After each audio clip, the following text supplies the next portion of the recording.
Oke. Eh, kita lanjutkan ya. Jadi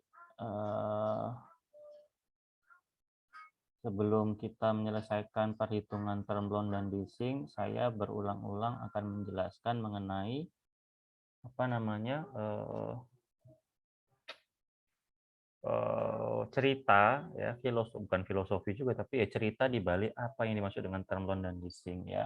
Permasalahannya adalah dalam pengadaan barang modal ya, yang paling gampang contohnya ya mesti membeli mesin dengan harga yang mesti besar ya. Kalau misalnya kita menggunakan cash atau langsung dari uang perusahaan, pasti akan mengganggu cash flow perusahaan. Makanya untuk beli ini ya, kita memiliki dua opsi dalam kasus ini. Apa itu? Opsi yang pertama adalah ketika kita membeli ini, ketika kita ingin membeli barang modal, kita bisa saja menggunakan opsi satu, yaitu term loan ya. Berarti kita menggunakan jasa bank, kita dibelikan, kita yang beli ya, kita dikasih duit ya, beli sana gitu ya. Lalu kepemilikan atas nama kita. Tapi kalau opsi yang kedua ya, leasing, maka kita akan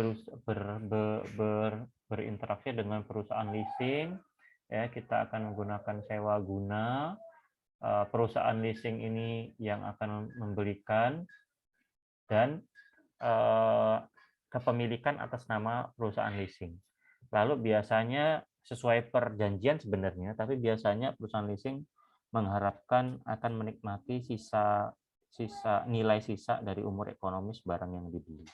Ya, ide dasarnya adalah mau term loan ataupun leasing, ya kita sama-sama akan menghadapi cash flow yang seperti yang kita ketahui, ya. Misalnya ada 4 periode, di periode awal mesti ada present value cash outflow untuk apa? Untuk membeli mesin tersebut, ya, yang kita gunakan uang bank maupun leasing. Dan pada periode-periode berikutnya adalah kita mengeluarkan uang untuk apa? Untuk melunasi apa yang kita pinjam dari bank maupun di perusahaan leasing.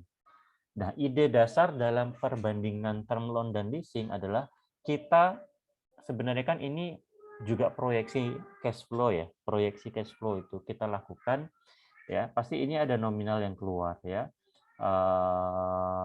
R1 ya, angsuran pertama, angsuran kedua, angsuran ketiga, angsuran keempat, dan seterusnya. Nah, idenya dua-duanya sama, yaitu membawa semua angsuran ini ke nilai sekarang dengan apa? Dengan konsep present value. Lalu kita akan melihat present value term loan dengan present value leasing, besar yang mana?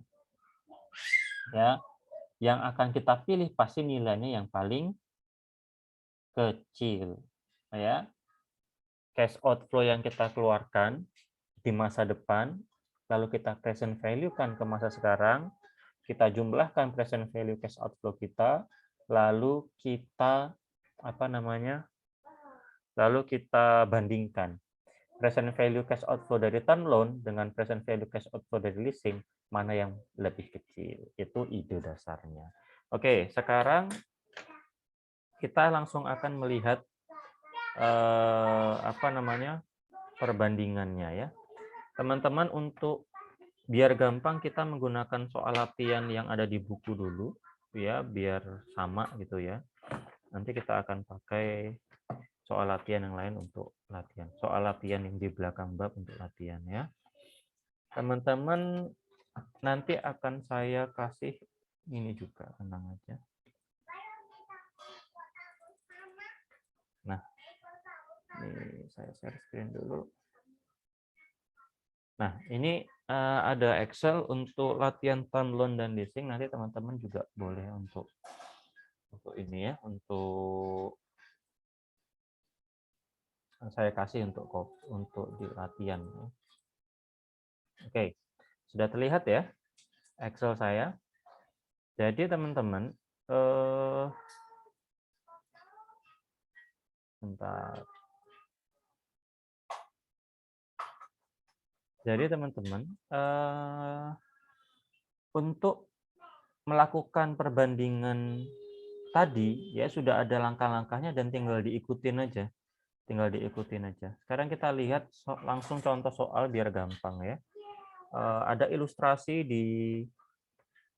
di buku ya, ada ilustrasi di buku.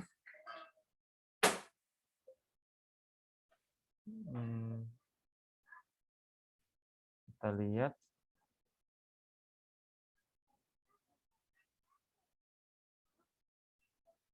Sebentar.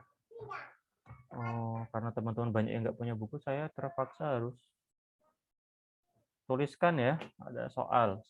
Ini soal latihan atau contoh latihan. Ya. Contoh soal. Sebuah penerbitan Citra Ilmu sedang mempertimbangkan untuk membeli mesin cetak dengan kecepatan tinggi seharga 42.500.000. Oke, price mesin adalah berapa? 42.500.000. Oke, 42.500.000. Next, mesin cetak ini, mesin cetak ini mempunyai umur ekonomis 4 tahun. Oke, umur ekonomisnya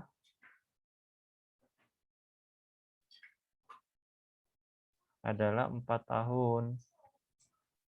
Dengan nilai sisa sebesar 2.500.000. Oke, diperkirakan nilai residu itu dari mesin ini ketika habis umur ekonomisnya adalah 2.500.000. Ya. Didepresiasi dengan metode garis lurus. Oke.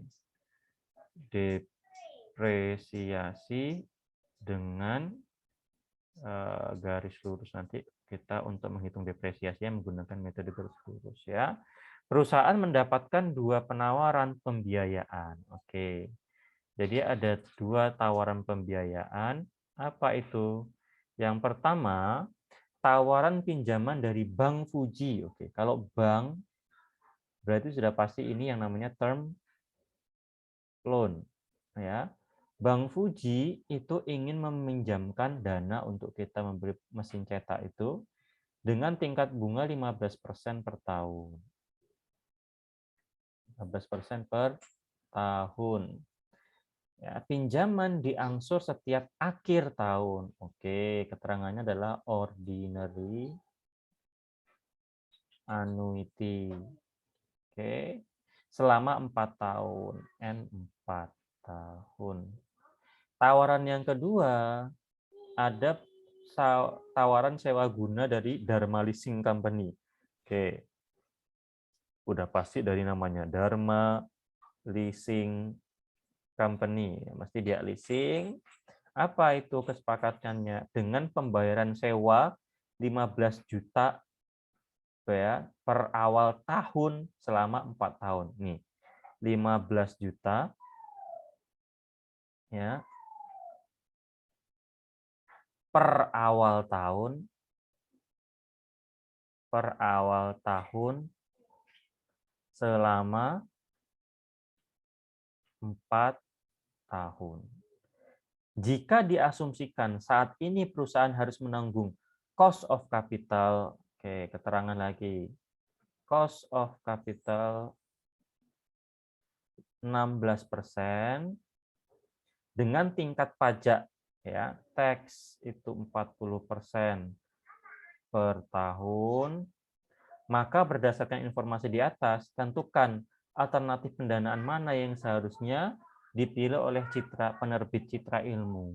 Ya, apakah menggunakan atau memilih pembiayaan yang term loan atau pembiayaan yang leasing. Oke, langkah pertamanya apa? Langkah pertamanya adalah berdoa, Pak. Iya, betul, berdoa ya. Yang pertama kita selesaikan dulu satu persatu ya. Kita akan menyelesaikan satu persatu dulu. Yang pertama kita akan menyelesaikan yang term loan dulu. Ya. Lalu kita akan menyelesaikan yang leasing setelahnya.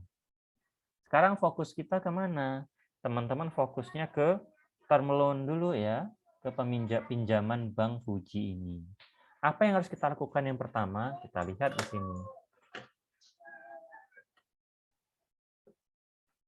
Ya, yang teman-teman harus lakukan adalah satu nih, menghitung jumlah angsuran per periode.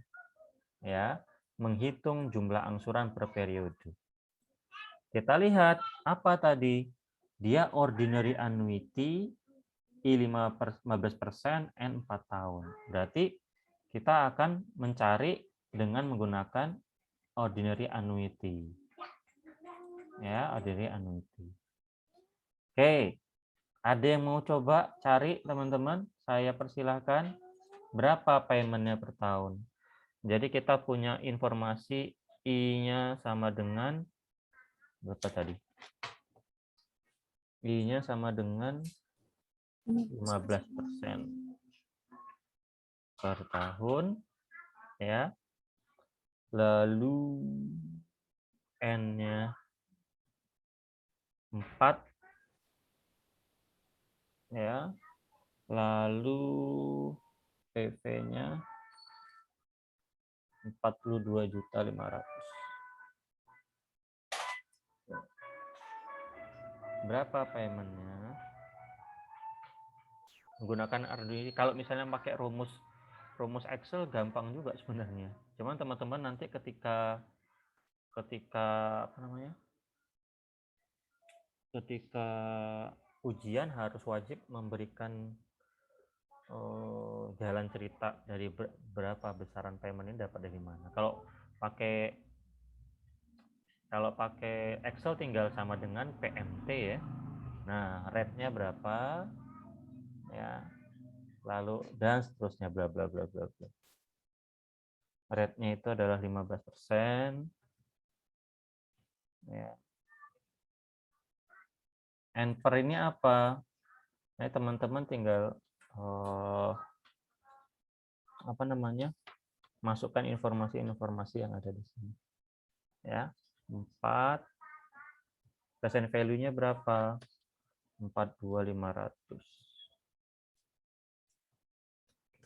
Nanti harusnya dapat berapa? 14.886.269 sekian 27,44. Kenapa beda seperti yang di buku, Pak? Sekali lagi ini hanya apa? Ini hanya perbedaan koma. Pak, itu yang di buku 14.886.269, Pak. Ya itu karena beda koma aja sebenarnya. Kalau mau pakai cara yang di buku juga bisa, seperti yang di cara yang tadi ya. R sama dengan PVIVA I, N gitu ya. Dan seterusnya. Nah, teman-teman bisa carilah. Nanti teman-teman tinggal tinggal pilih mana cara yang paling gampang. Ini kalau pakai Excel seperti ini. Ya. Ini kita lanjut aja ya. Kalau ini kan sudah bisa teman-teman ya. Tinggal kita bikin apa? Ini sudah kita lakukan nih step pertama.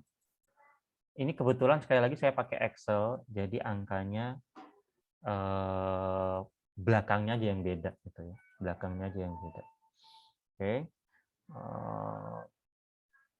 Terus kita langkah kedua apa?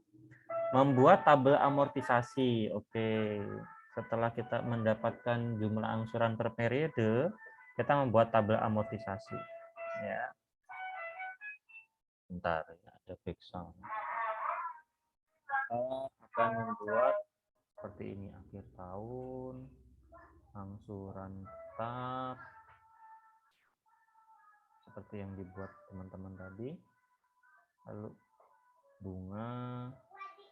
bunganya berapa? 15%. Ya, terus angsuran pokok, lalu sisa pinjaman. taruh sini aja biar nggak bingung. Akhir tahun, angsuran, bunga 0%. Oke.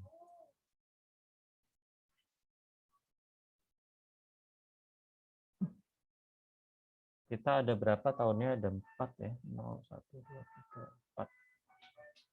Selesai soal.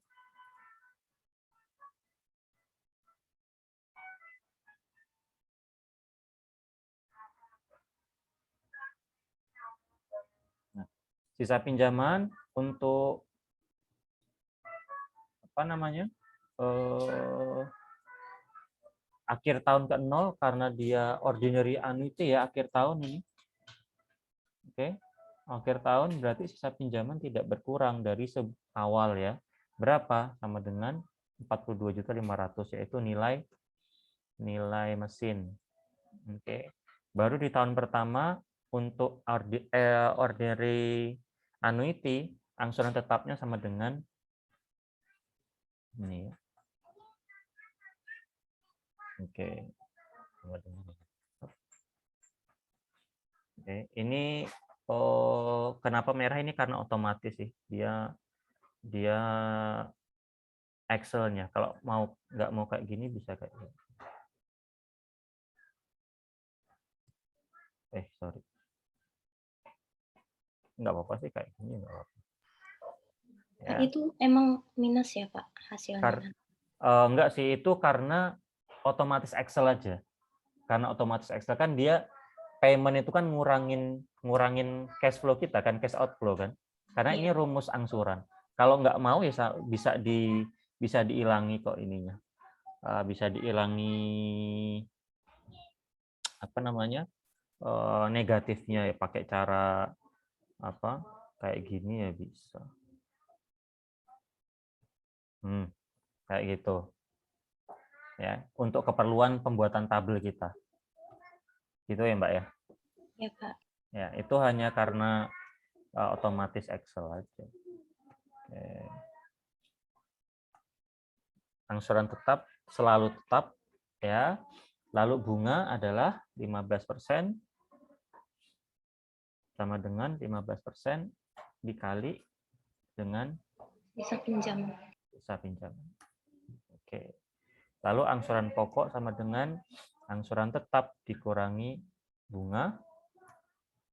Lalu sisa pinjaman sama dengan ini dikurangi ini. Ya. Oke, sekarang saya mau dengar suara teman-teman nih, biar saya memastikan bahwa teman-teman benar-benar ngerti gitu ya. Mbak Sintike ada nggak ya? Mbak Sintike. Mbak Sintike. Nggak ada. Oke. Mbak Ristaviani. Mbak Ristaviani. Oke, belum juga. Mbak Nurul Andriana. Mbak Nurul Andriana. Halo? Belum juga. Mbak Nanda Alfa. Ya, Pak. Ya. Alhamdulillah. Berapa kali ditolak tadi ya. Mbak Nanda, bisa tolong saya menyelesaikan tabel ini? Jangan saya, Pak. Masih belum connect. Loh, karena belum connect itulah kita connect-kan. Besok minggu depan ujian loh. Nggak apa-apa tak pandu. Ya. Oke, Mbak Nanda. Halo Mbak Nanda. Iya, Pak. Ya. Mbak Nanda. Ini isinya berapa Mbak Nanda? Tahu nggak dapat dari mana ini? Kolom ini, bunga ini dapatnya berapa kali berapa? Yang mana kali yang mana?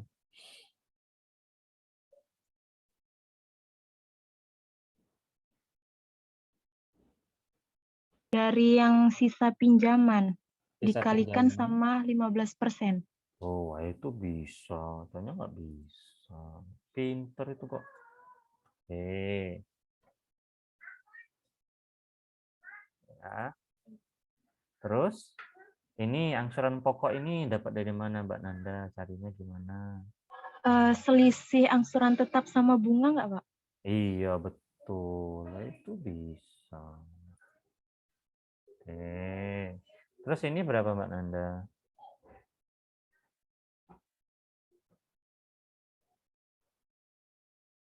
Sisa pinjaman di periode kedua berapa? Yang 3 juta itu dikurangi sama angsuran pokok yang 9 juta. Oh, ini? Iya, Ya. iya bukan. Iya bukan. Iya apa bukan? Iya kayaknya, Pak. Ya, oke. Oke, makasih. Sekarang saya ke Mbak Ino. Mbak Ino. Ya, Pak. Ya, Mbak Ino ini berapa di sini, Mbak Ino?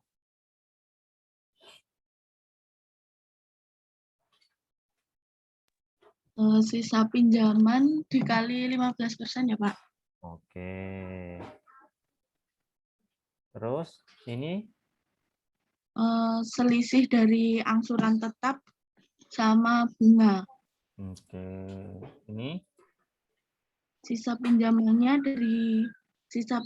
dikurangi dari angsuran pokok yang 11 juta. Sisa pinjamannya yang mana? Yang 24.200. Ya, dikurangi? 11.256, Pak. Ya, oke, makasih Mbak Ino. Terus Mbak Intan. Halo Mbak Intan. Ini berarti Iya, Pak. Ya, Mbak Intan. Itu Ini berapa Mbak Intan ini? 12.944 sekian dikali 15%. Oke. Ini? Itu 14 juta sekian dikurangin 1.941. Ini? Itu 12.944 sisa pinjaman dikurangi 12.944 yang angsuran pokok. Oke, sip. Thank you. Nah, kebetulan kalau misalnya ini pakai Excel karena dia presisi akurasi di belakang komanya bagus ya. Dia jadi bisa langsung 0 di sini, 0. Tapi kalau kayak di buku itu kan ada sisa sedikit, nah, nggak masalah ya. Nggak ada bedanya, cuma beda belakang komanya aja ya. Oke, ini udah semua ya. Sekali lagi pokoknya kalau ini sudah bisa untuk nilai, kalau ada soal utang jangka term loan dan leasing sudah dapat setengahnya gitu ya. Oke, next. Berarti ini sudah kita lakukan nih. Yang ketiga apa? Menghitung biaya depresiasi aktiva per periode. Oke, ini yang berikutnya. Bagaimana caranya? Caranya adalah kita lihat dulu di soal dia menggunakan depresiasi teknik apa, karena kita sudah mengenal dua macam depresiasi kan. Yang pertama menggunakan MACRS, yang kedua garis lurus. Kebetulan dalam soal ini menggunakan depresiasi garis lurus. Bagaimana cara untuk mencari depresiasi garis lurus? Oke, sekarang kita langkah 3 ya, ini langkah 1.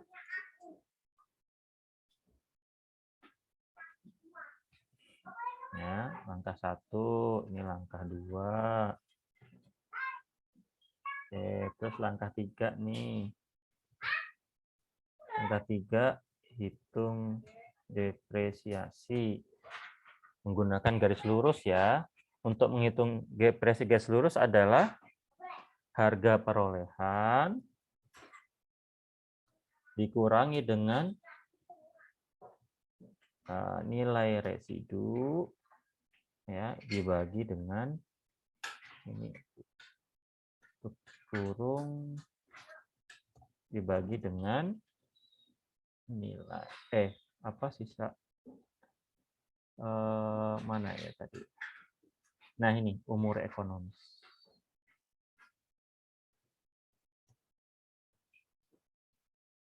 Berarti berapa?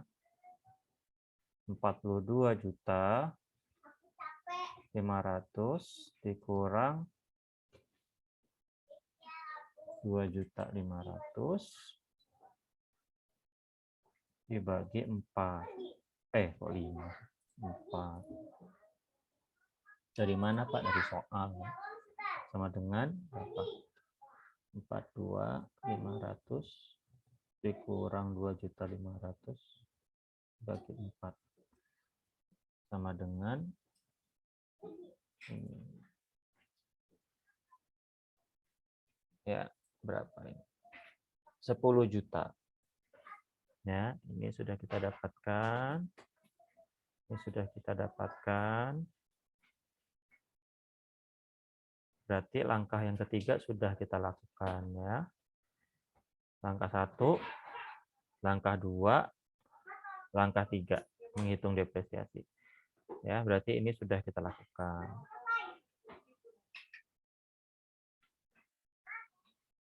Berikutnya apa? Menghitung penghematan pajak. Bagaimana Pak cara menghitung penghematan pajak? Gampang, teman-teman kalau misalnya menggunakan Excel, kalau mau menghitung penghematan pajak, tinggal sebenarnya dilanjutkan dari sini. Ya, dilanjutkan dari tabel amortisasi. Saya tidak akan mengutak-utik ini biar teman-teman bisa belajar nanti pakai ini. Saya akan Ya, kelihatan, Pak. buat berikutnya. Slide-nya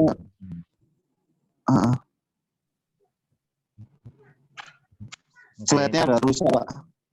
Iya. Slide apa? Slide-nya Excel-nya nggak kelihatan. Oh gitu. Teman-teman yang lain nggak kelihatan Excel-nya? Kelihatan, Pak. Nggak kelihatan? Kelihatan, Pak. Oke. Ini apa kata yang salah? Oke. Itu kayaknya koneksi juga bisa. Ya, di ini aja, di refresh coba. Langkah 4 ya. Menghitung penghematan pajak. Caranya sekali lagi sebenarnya pakai aja informasi yang di sini. Alhamdulillah Pak, sudah kelihatan. Alhamdulillah. Oke. Ini ya.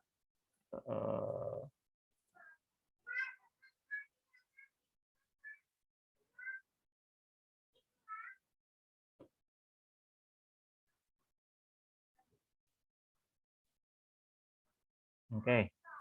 Bagaimana cara untuk menghitung penghematan pajak? Untuk menghitung penghematan pajak, tinggal teman-teman selipin depresiasi yang tadi kita hitung ini, ya. Di mana Pak nyelipinnya? Teman-teman selipin aja di sini. Tadi kan di copy paste tuh, ada angsuran tetap, ada biaya bunga. Nah, ini diganti aja nih, delete. Ya. Jadi apa? Jadi biaya depresiasi. Ya. Biaya depresiasinya berapa? Ya tadi selama 4 tahun biaya depresiasinya sama, yaitu 10 juta. Dari mana? Dari sini tadi kita. Nah, oke. Gitu. Sama dengan ini. Sama dengan ini. Sama dengan ini. Oke. Garis lurus ya, ingat. Garis lurus, bukan MACRS. Lalu penghematan pajak bagaimana caranya? Penghematan pajak. Untuk mencari penghematan pajak, gampang ya. Teman-teman tinggal mengurangi antara apa? Mengurangi apa kira-kira?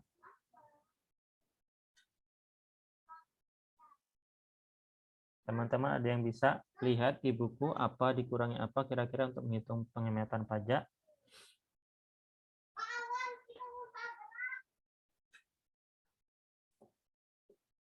Bentar ya, saya ingatkan dulu.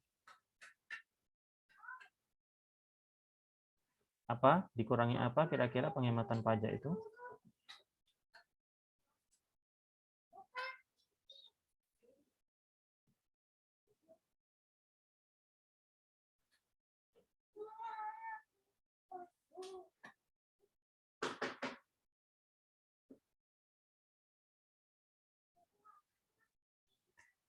Belum tahu? Pajak kita tadi berapa persen? Pajak kita tadi berapa persen, teman-teman? 40% nggak sih? 40%. Oke, ini saya kopikan dulu biar gampang. Saya kasih bantuan.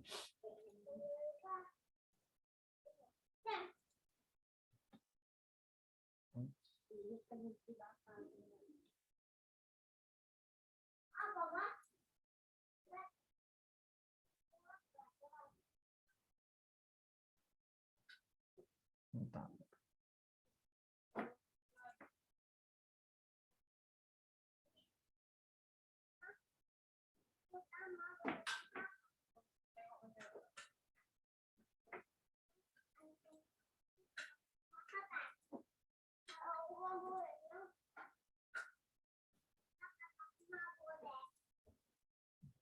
Oke. Pajak kita tadi 40%. Untuk menghitung penghematan pajak, teman-teman cara mencarinya adalah dengan menambahkan bunga plus depresiasi dikali dengan pajaknya, ya.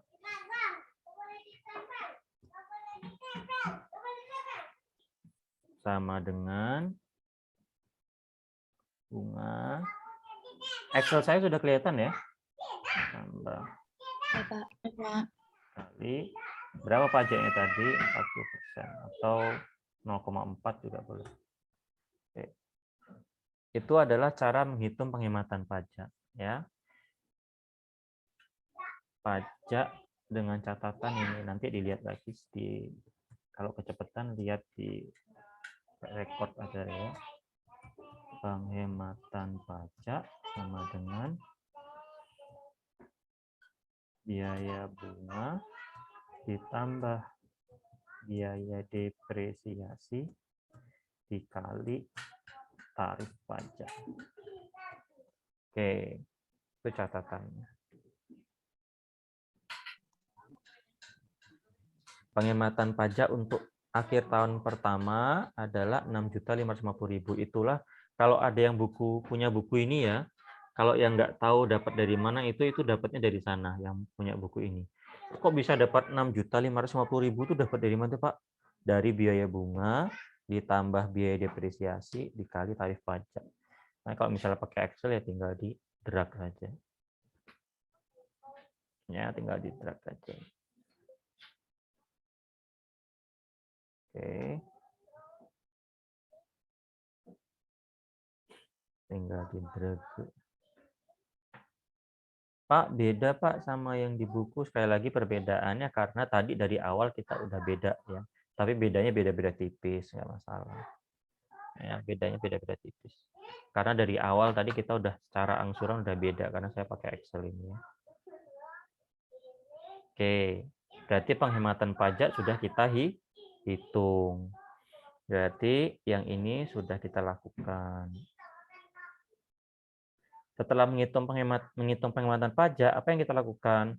Kita akan menghitung atau membuat aliran kas keluar bersih. Aliran kas keluar bersih. Ya, ini yang akan kita lakukan langkah kelima. Bagaimana caranya, Pak? Ya, tinggal teman-teman tambahkan di sini. Ya, di sampingnya ini, di samping penghematan pajak itu adalah arus kas keluar bersih. Ini langkah kelima. Bagaimana Pak caranya arus kas keluar bersih? Arus kas keluar bersih, ya teman-teman bisa mendapatkan dengan cara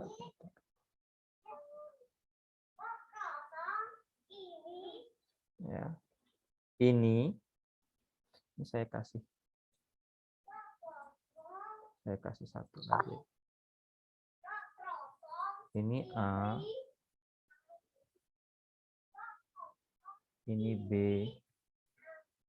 ini C, ini D. Ya. Oke, ini catatannya D itu ini.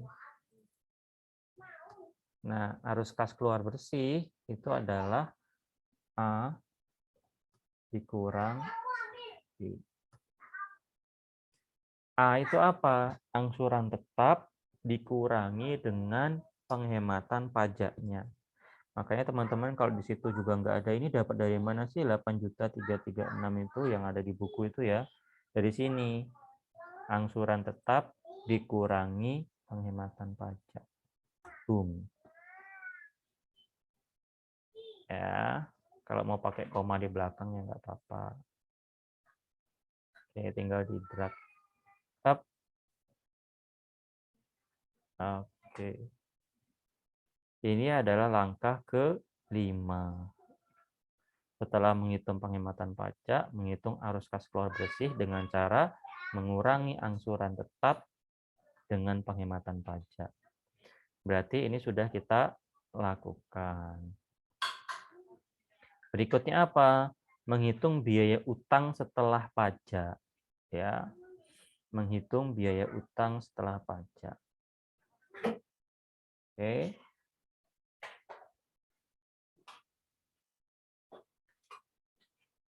Bagaimana menghitung biaya utang setelah pajak?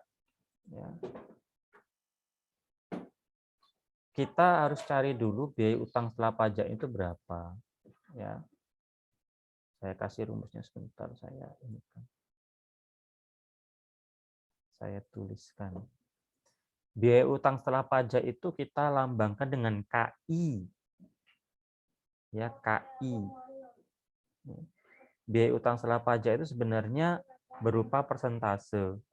Ya, biaya modal setelah pajak itu ada di buku juga sih. KI, jadi saya kopikan. Itu ada di buku tapi saya tuliskan lagi ya.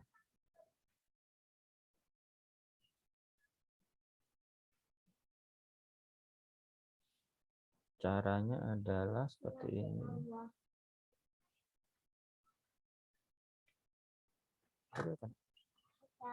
Oke, udah. Itu di mana ya? Di belakang sih. Tinggal di mobil. Oh iya. Nggak tahu apa. Bentar. Oke.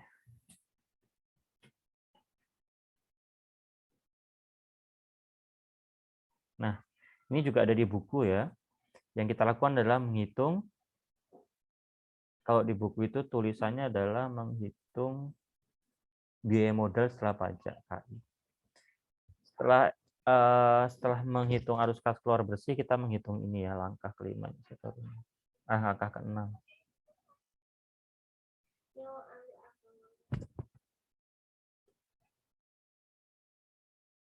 Langkah 6. Berapa KI kita ini? KI itu dihitung dari interest dikali 1 dikurang tax. Ya, interest kita berapa? Interest kita adalah berapa tadi? Interest kita tadi berapa bunganya? 15%, Pak. 15. 15. Dikali 1 kurang tax. Tax-nya jangan ditulis 40 ya, tapi 0,4. Berapa ini? Sama dengan 0,15 dikali 1 kurang 0,4. 0,09 atau 9%. Ya. Kalau kita mau persentasekan, ini jadinya adalah 9%. Ini adalah KI kita. Lalu kita ingin menghitung, berarti kita udah lakukan ini. Nah, sekarang yang terakhir, menghitung present value cash outflow dengan diskon faktornya dengan KI tadi. Ya, jadi KI yang kita pakai ini kita gunakan sebagai rate pendiskontoan atau discount rate. Ya, discount rate faktor untuk mempresent value-kan cash outflow yang di sini. Ya. Jadi, teman-teman, langkah berikutnya adalah bentar ini enggak.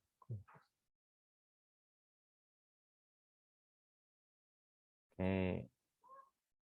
Jadi kita ketahui bahwa kita bisa bisa kasih lagi ini deh. KI. Gampangnya PVIF. KI 9%.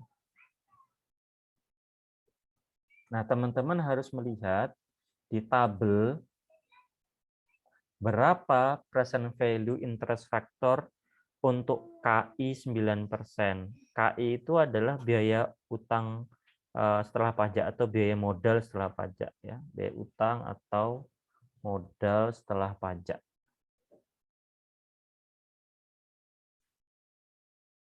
Oke. Jadi kita melihat 9% di periode 1 berapa PVIF-nya ya.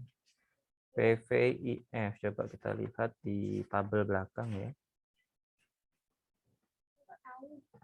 PVIF apa juga nggak tahu. Mungkin. Iya. Oke. 9% untuk 1 tahun itu adalah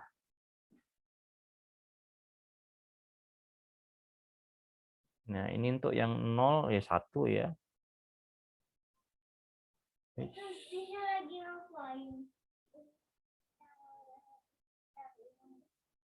Clear format.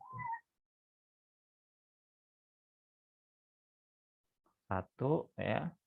Kalau untuk yang periode 1 itu 0,91743. Ya, untuk 9%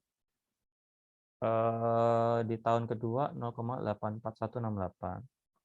84168. Lalu untuk tahun ketiga adalah 0,77218. Lalu untuk tahun keempat adalah 0,70843. Nah, ini tinggal kita present value kan.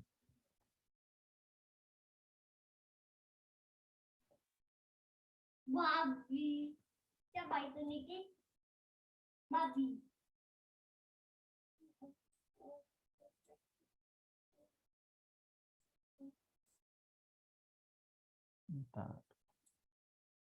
Nah, present value arus kas keluar bersih itu dicari dari apa?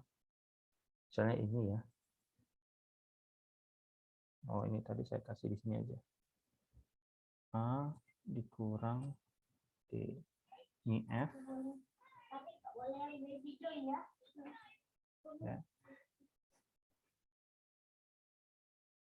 Ini teman-teman cari dulu ya, berapa ininya, berapa masing-masingnya.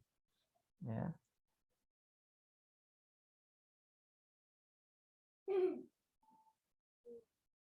Harus kas keluar bersih.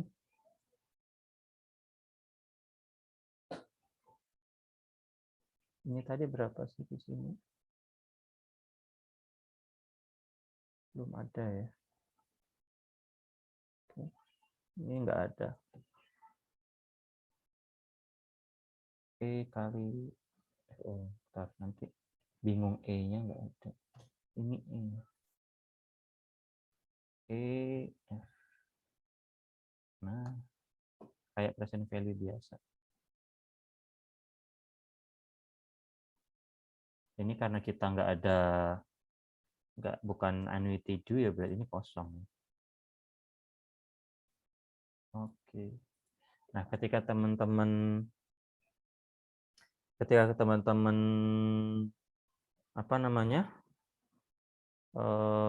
melihat kita sudah memiliki present value cash outflow, tapi ini belum selesai. Ya, kenapa? Karena kita akan menghitung present value cash outflow dengan diskon faktor biaya utang setelah pajak. Ini belum selesai.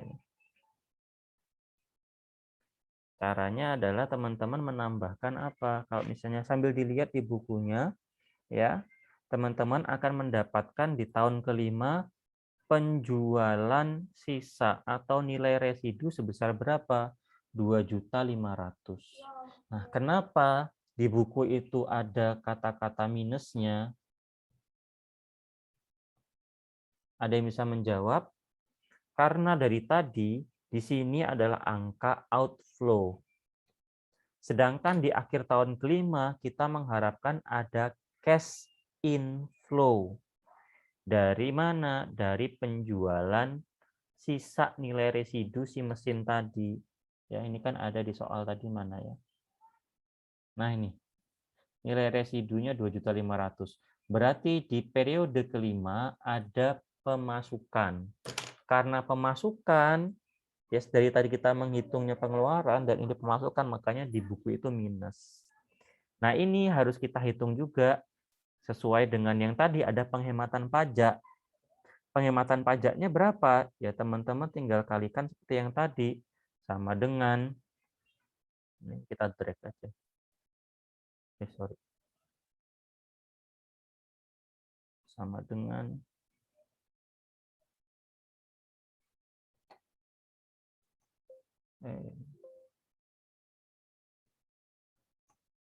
nah, itulah kenapa di buku itu ada kata-kata seperti itu.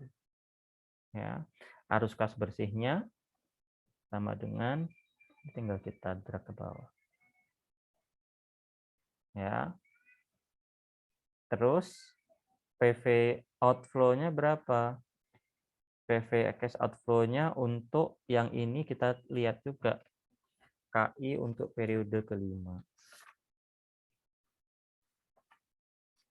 9% PVIF di periode kelima.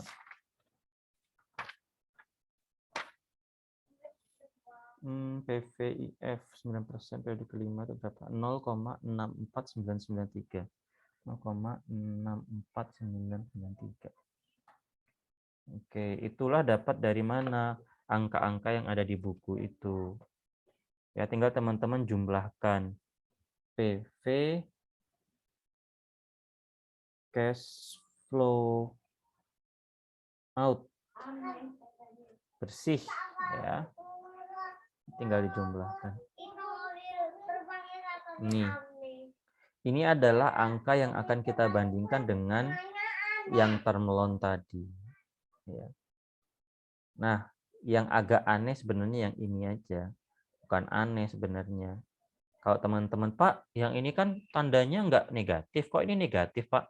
Itu hanya logika kebalikannya saja. Yang ini, kenapa? Ini kan tadi cash-nya cash outflow, kita bayar angsuran. Sedangkan di akhir tahun kelima, itu ada penjualan mesin. Namanya kita jual mesin, mesti kita dapat untung. Ya, ketika kita dapat untung, ya jadi kita harus balikkan informasinya di sini, harus kita balikkan angkanya. Ya. Gitu. Penghematan pajaknya tinggal teman-teman kalikan aja 40% langsung dari 2.500.000. Arus kas keluar bersihnya sama. A kurang D. Ya.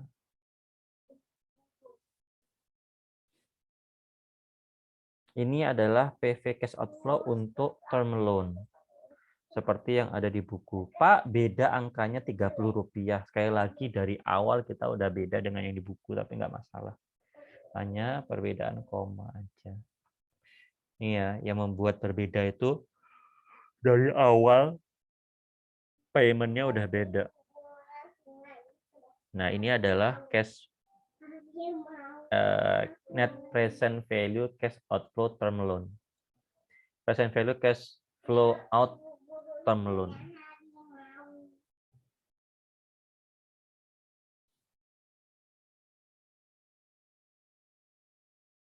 Inilah yang akan kita bandingkan dengan yang tadi, satu lagi yaitu leasing. Ya, jadi ini untuk term loan nih. Dari sini dulu ada yang mau ditanyakan. Ini semua udah selesai. Langkah-langkahnya tadi ini udah selesai. Ada yang mau ditanyakan ini dapat dari mana, angkanya dari mana, caranya bagaimana. Kalau ketinggalan atau terlalu cepat nanti bisa dilihat lagi di rekaman ya.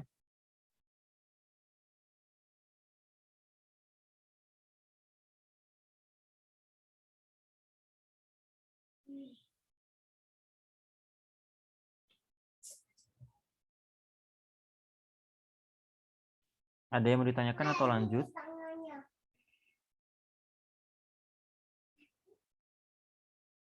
Lanjut, teman-teman. Lanjut, Pak. Oke, lanjut ya. Sekarang kita ke leasing nih. Alternatif pembiayaan yang kedua. Step-stepnya ada juga.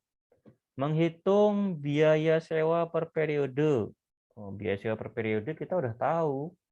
Berapa? Di soal tadi ada ya. Biaya sewanya adalah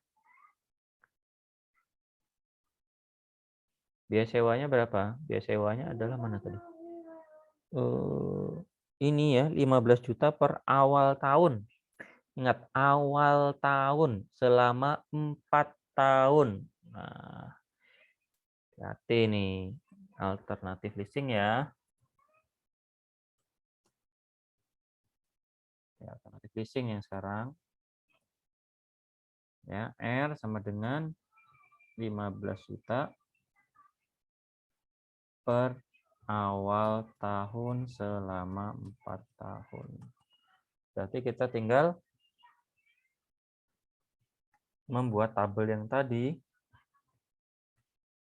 Nah, kalau tadi angsuran pokok, kalau di sini kan angsuran pokok ya, karena dia pinjam. Angsuran tetap ya. Sorry, kok angsuran pokok. Angsuran tetap ya, kalau misalnya di term loan, di tabel amortisasinya kan ada tulisannya angsuran tetap ya.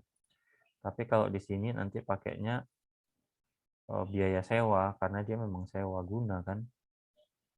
Tahun, kita udah tahu sebenarnya 15 juta. Ini udah kita lakukan berarti. Menghitung biaya sewa per periode, ya tahu 15 juta, karena udah ada di soal. Menghitung penghematan pajak, nah ini yang akan kita lakukan. Gimana caranya untuk menghitung penghematan pajak? Nah, kita buat tabel semacam tabel amortisasi tadi ya. 1, 2, 3, 4, walaupun 4 nanti nggak dipakai karena dia awal tahun ya. Ingat ini annuity, anuitasnya anuitas due. Jadi nanti tabelnya ada yang sedikit berbeda. Ya, ada biaya sewa. Biaya sewa itu dimulai dari 0 atau 1. Kalau di keterangannya pembayaran 15 juta di akhir periode, maka dia mulainya dari sini. Tapi karena dia bilang per awal tahun, berarti di periode 0 dia udah mulai bayar. Oke. Itu yang harus selalu teman-teman ingat. Ya. Kalau dia 4 periode berarti harusnya sudah berada di akhir periode 3. Itu sudah selesai. Oke. Nah, bagaimana cara penghematan pajak? Untuk mencari penghematan pajak, teman-teman lihatnya di sini.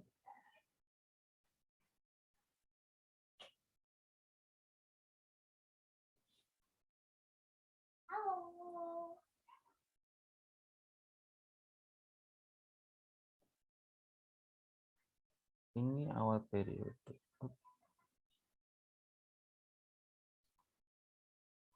T-1 kali. Biar tahu. Penghematan pajak. Dapat dari mana penghematan pajak?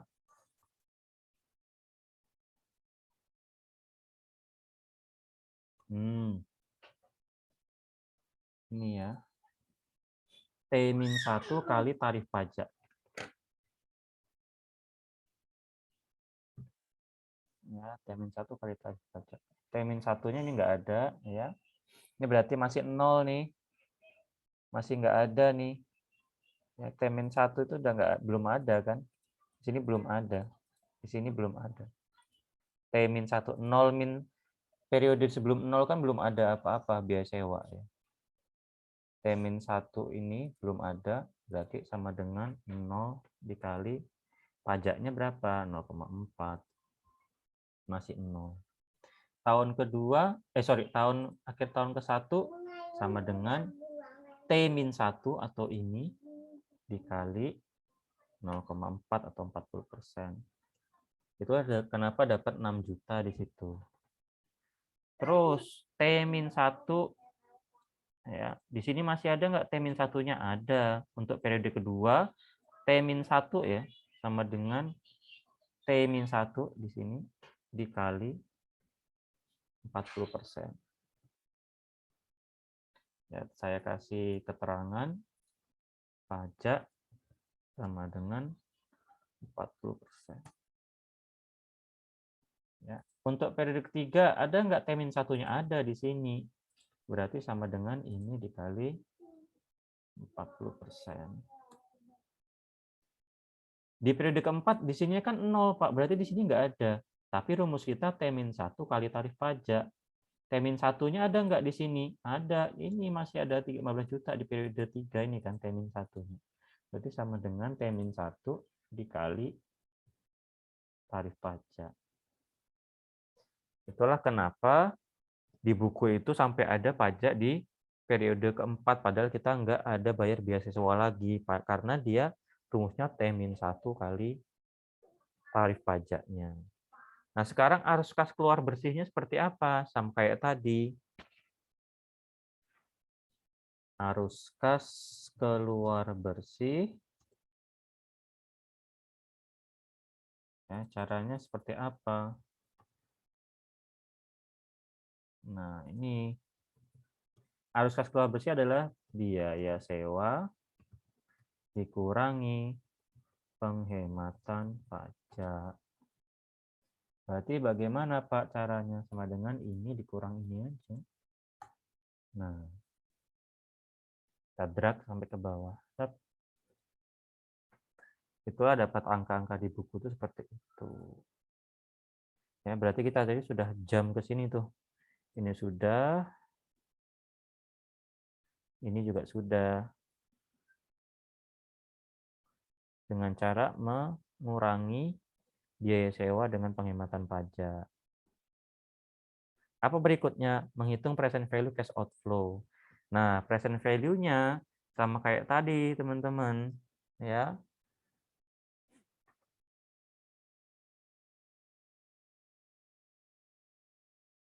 Ya, tadi kan KI-nya berapa? 10. Sorry, KI-nya tadi ini yang soal yang mana? Mana tadi? Nah, KI-nya tadi berapa? KI-nya tadi 9%. Nah, ini kita copy aja ini. Kita copy, taruh ini. PV dengan KI 9%. Untuk kita cari apa? Nilai present value-nya.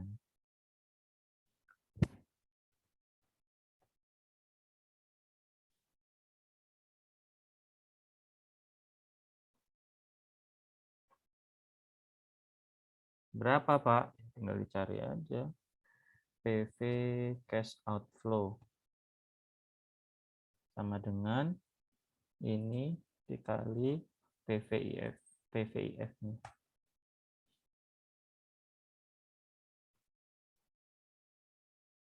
Nah.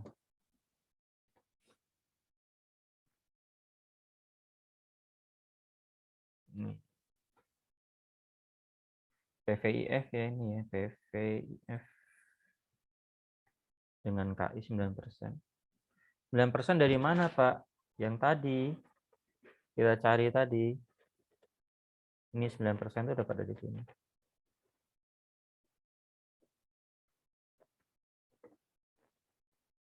Nah, ini tinggal kita apa? Tinggal kita jumlahkan. Dapatlah hasilnya 33 juta. Sorry itu. Di situ 34. Oh, ini karena sebentar. Penghematan keempat itu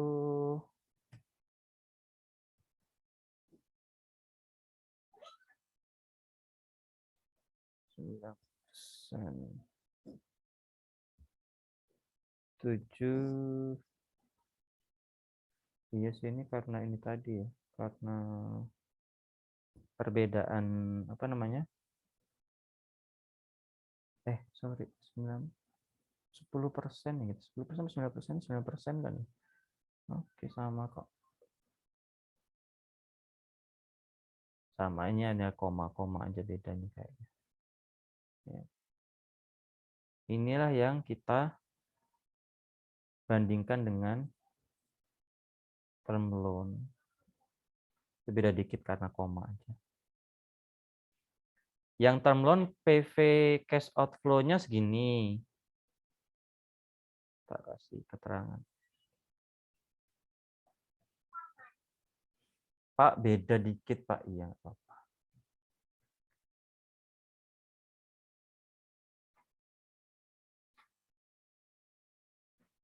Pilih mana, teman-teman?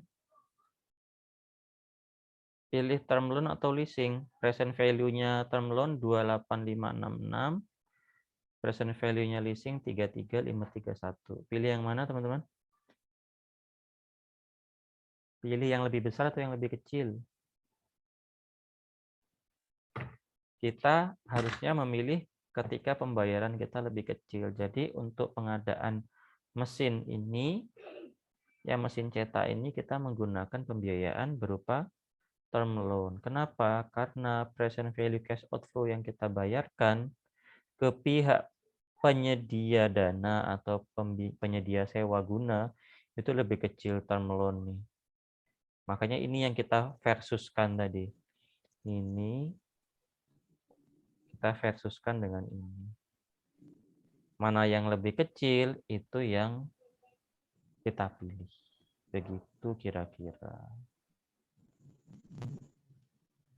Oke, ada yang mau ditanyakan teman-teman?